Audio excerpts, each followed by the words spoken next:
Gujarat fluorochemicals મુદ્દે આમ આદમી પાર્ટીનું ગોગંબાએ છેલ્લું આવેદનપત્ર છે. આ પછી અમે આવેદનપત્ર આપવા માટે અહીંયા આગળ આવીએ નહીં. હવે આમ આદમી પાર્ટી લડી લેવાના મૂડમાં છે અને હમણાં જે બનાવ બને 2-3 દિવસ પહેલા કે જે મોક ડ્રિલની વાતો કરે છે, તો એ મોક ડ્રિલની જાણ કયા અધિકારીને કરવામાં આવેલી? ફેક્ટરી ઇન્સ્પેક્ટરશ્રીને ખબર ના હોય, મામલતદારશ્રીને ખબર ના હોય, જીપીસીબીને ખબર ના હોય, તો મોક ડ્રિલની પરમિશન કઈ રીતે હોય? સાયરન વાગ્યું, લોકો આટલા બધા રોડની બહાર ભાગી રહ્યા છે, તો એને મોક ડ્રિલ કહેવાય? અને મોક ડ્રિલ હોય તમે શાળાના વિદ્યાર્થીઓને પણ એમ કહો છો કે તમે જતા રહો. એટલે આ રીતનો અન્યાય અમે અમારા વિસ્તારમાં ચલાવી દેવામાં માગતા નથી. વધુમાં અમે મામલતદારશ્રીને એક જ વાત કરી છે કે તમે મુખ્ય અધિકારી છો, અમારા તાલુકાના વડા છો. જો તમે ચાહો તો એક જ નોટિસ પર આ GFL ને તાળું વાગી જાય, તો તમે કેમ તાળું મારતા નથી? વધુમાં જે એક જ પ્લાન્ટ બંધ કર્યો, એક પ્લાન્ટ બંધ કર્યો શું થવાનું છે સાહેબ? એના તો બધા પ્લાન્ટ ખતરાની નિશાની પર છે, તો તેના પર કેમ એક્શન લેવામાં આવતી નથી? પ્રથમ પણ જ્યારે ગોપાલની દુર્ઘટના બની હતી તો આ જ રીતનું હતું કે ત્યાં નિષ્ક્રિયતા અધિકારીઓ બી રાખી હતી જે તે સમયે. તો તેનું પરિણામ એ રહ્યું કે 3000થી વધુ વ્યક્તિઓ મૃત્યુ પામેલા, 5 લાખથી વધુને અસર થઈ હતી. જીવજંતુઓ અને ઘાસચારાથી માંડીને બધાને અસર થઈ હતી. તો આવી પરિસ્થિતિ અમે ઘોગંબા અને હાલોલ વિસ્તારમાં થવા દેવા માંગતા નથી. આ છેલ્લું આવેદનપત્ર છે અને આ પછી અમે આમરણ ઉપવાસ પર આમ આદમી પાર્ટી થકી બેસવાના છે. એનું સંપૂર્ણ જવાબદારી મામલતદાર ઓફિસની રહેશે અને લાગતા વળગતા બધા તંત્રની રહેશે. દર વખતે અમે આવેદનપત્ર નિવેદનપત્ર હવે આપવાના નથી. આ વખતે આ પાર કે પેલી પારની લડાઈમાં અમારે માત્ર એક જ વસ્તુ જોઈએ, GFL બંધ જોઈએ. અમારા વિસ્તારમાં GFLની કોઈ જરૂર છે નહીં. બસ GFL ને બંધ કરો, એ જ અમારો નારો છે. અને અમારા સમગ્ર જનતાનો અને ઘોગંબા હાલોલ બધા જ વિસ્તારોનો એક જ માંગ છે કે આ કંપની અહીંયાથી હટવી જોઈએ, અહીંયા તાત્કાલિક અને બંધ કરી દેવામાં આવી જોઈએ અને માનવ વધનો ગુનો ન વધવામાં આવે, એ જ અમારી પહેલી માંગ છે. જી, આપનું નામ? ગુરુરાજસિંહ ચૌહાણ, પ્રમુખ શ્રી હાલોલ તાલુકા આમ આદમી પાર્ટી. माता की जय, भारत माता की जय, वंदे मातरम जय, भारत माता की जय, भारत माता की जय, वंदे मातरम, वंदे मातरम, वंदे मातरम, वंदे मातरम, भारत माता की जय, भारत माता की जय, वंदे मातरम, वंदे मातरम. હવે જિલ્લા સ્વાગતમાં બી અમારા કાર્યક્રમોના પ્રશ્નો કાઢી મૂકવામાં આવેલા GFL બાબતે. એક વસ્તુ એવું છે, અમારા હાલોલમાં બી મેં નાખ્યો હતો, કલેક્ટર સાહેબમાં બી નાખ્યો તો અહીંયા બી નાખ્યો હતો મેડમ. મેં ઉચ્ચતમ સાહેબને પ્રશ્ન કાઢી મૂક્યો તો ભાઈ હતો.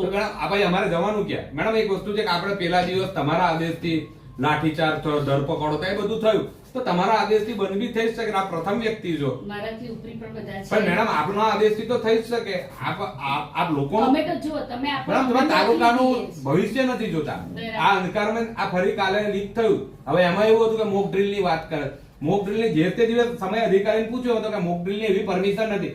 આપણને બી મોક ડ્રિલની તો જાણ નથી કરી, તો મોક ડ્રિલ થઈ જ નથી ત્યાં, એ લીક જ થયો. અને આટલા બધા લોકો દોડતા જે સ્કૂલને રજા આપી દે એ તો થોડી વ્યાજબી કહેવાય મેડમ. એટલે અમારી જો મેડમ એક જ માંગ છે કે હવે અમે આવેદન નિવેદન અમે નથી આપવાના, કારણ કે અમે બહુ થાકી ગયા.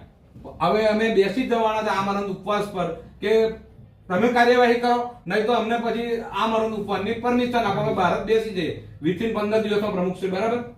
અમે બી થાકી ગયા છે મેડમ. આ એકને એક GFL મુદ્દો અમારા લોકો થાકી ગયા છે.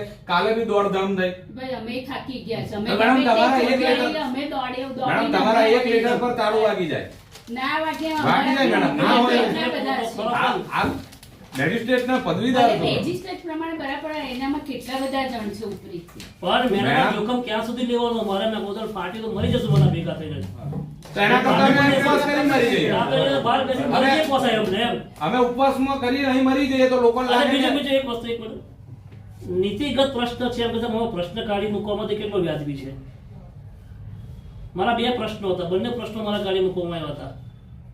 એક જંગલ ખાતાનો પ્રશ્ન હતો કે GFL નો પ્રશ્ન. અમે પૂછ્યું કે કેવા પ્રકારનું કેમિકલ બને છે, તો આપણે કંપનીને પૂછ્યા કે ના પૂછ્યા ભાઈ કેવા પ્રકારનું કેમિકલ બને છે? પરમિશન આપી હશે. પછી હવે અને અમે ગેસ બી કેવા પ્રકારનો બને છે? રાખીશું. એમાં શું તમે મેડમ GPCB ની વાત કરે તો ઉમેરું પ્રમુખશ્રી કે અમે જ્યારે કલેક્ટરશ્રીને આપ્યું તો GPCB ને અમે કીધું ભાઈ આ બંધ કરવા માટે. હવે એ એવું કહે છે કે અમે રિપોર્ટ સબમિટ કરી દીધો.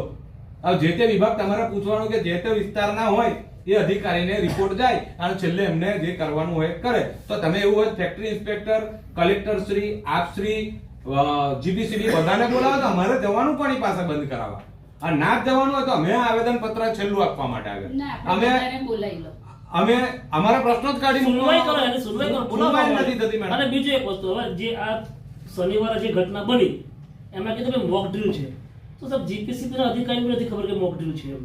એ બી કે મારી ટીમ મોકલો તપાસ કરાવવા લાવો આવો જવાબ છે. સેક્ટરને બી નથી ખબર. એટલે આ બધું હમવકત ચાલે છે કંપની મનમાની કરે છે અને મનમાની બધા માટે જોખમ કરે છે અને આપણે પૂછ્યા વગર બી બધું કરે છે લોકો પ્લાન્ટ બંધ કરવાનો તો ઓટોમેટિક પ્લાન્ટ ચાલુ થઈ ગયા લગભગ લાગે થઈ ગયા મેડમ. ના પેલો નથી થયો. તો મેડમ, મેં તો એક પ્લાન્ટ પ્લાન્ટ ફૂટે કેમ પછી બીજો ના થયો. બીજાને બી એવું થતું હોય તો આપણે તો જોખમી છે પછી બધા એમ. તો જોખમી તો કહી જ શકાય ને. એકમાં થયું તો આ થયું, આ ફરી થયું જ ને. મોક ડ્રીલ ની વાત તો એ છેલ્લે એ જેને ચલાવ્યું હોય આપણે નથી એનામાં પડતા, પણ એ મોક ડ્રીલ ની વાત તો સાચી નથી. કારણ કે આપણને ખબર મોક ડ્રીલ હોય તો તમને બોલાવવામાં આવે, જીપીસીબી હોય, પ્રેક્ટિસ, એ કઈ છે જ નહીં. એ તો સાહેબે પછી 2 કલાક પછી મને એવું કીધું કે કંપનીએ મોક ડ્રીલ, કંપની કોઈ દિવસ મોક ડ્રીલ રાખી શકે નહીં આ રીતની. કારણ કે આનાથી તો ભયભીત છે આજુબાજુના ગામડા વાળા કે ફરી ફાટ્યું. તો મેડમ પગે લાગી અમે, તમે કહેતા હોય તો અમે, તમે જે કરો, અધિકારીઓ બધા અમારે બંધ કરાવવા માટે ક્યાં જાવ? હાઈકોર્ટ જવાનું એ તો કઈ આનું નિરાકરણ નથી મેડમ. અને છેલ્લે તમારે બી એક, તમે મેજિસ્ટ્રેટ છો, તમે હમણાં કોને તો અમનો તાળું વાગી જાય. ના વાગે એવું છે નહીં. હા, ઉપલી અધિકારીઓ છે, પણ મેં જ્યાં સુધી અમે અભ્યાસ કર્યો, આ બધા વકીલ છે, હું બી વકીલાતનું ભણું છું, બધા ગ્રેજ્યુએટ ને પર્સન છે, તો અમને બી ખબર છે કે છેલ્લે તો નીચલા અધિકારીએ જ કરવાનું હોય. કદાચ ભ્રષ્ટાચાર હોય તો તલાટી જ કરી શકે એના ભ્રષ્ટાચારની ફરિયાદ. તો આપ મુખ્ય તો આપ કેમ ના કશો કામ? વાંધો નહીં, આપ આપો, અમે કલેક્ટર સાહેબ જોડે રૂબરૂ ડિસ્કસ કરી લઈશું. મેડમ અમને બોલાવો, એવું હોય હા, અમને કે બોલાવો, 5 વ્યક્તિને બરાબર છે, બોલાવો. હા, હા. અમારા જવાબ કોની પાસે લેવા? GPCB હવે વાળા આપ કહો છો બરાબર. કે બધા વિભાગને જીપીસીબી એ તો મેં કીધું હું તમને લેટર મોકલી આપું. જીપીસીબી એ કહ્યું અમે આ રિપોર્ટ કરી દીધો છે, એ તમને જાણ સારું. પણ એવું નહીં, તમે મારી પાસે એવા પ્રશ્ન માંગો છો તો તમે જીપીસીબી વાળાને મેડમ માંગીએ જ છે, માંગીએ જ છે, માંગીએ જ છે મેડમ. અને મેડમ પ્રથમ નાગરિક તરીકે અમારી ફરજ એ જ છે, એક મિનિટ, પ્રથમ નાગરિક તરીકે અમારી ફરજ એવું છે કે તમે તાલુકાના વડા કહેવાય, તમે કહો તો કાલે તાળું વાગી જાય. ચલો ને, અમે અમારી રીતે કરીએ છીએ. હા, બસ. પૂછી લઈશું, બરાબર.